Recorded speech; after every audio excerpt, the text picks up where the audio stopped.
ఏందిరా ఆంటీ బాబు నిలబడుకొని లేదా ఆంటీ మీరు కూర్చున్నారు కూర్చోనా నువ్వు కూర్చో ఆంటీ లేస్తుంది నేను కూర్చో వెనకాల కూర్చుంటే బాబు కాదు అది లేట్ ఆంటీ వాడు ఏడుస్తున్నాడు నిలబడి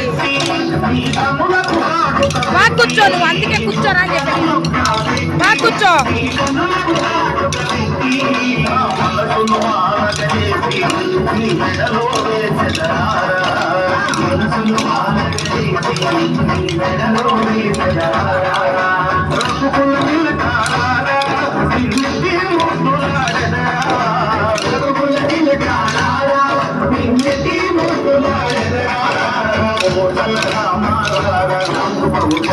Rama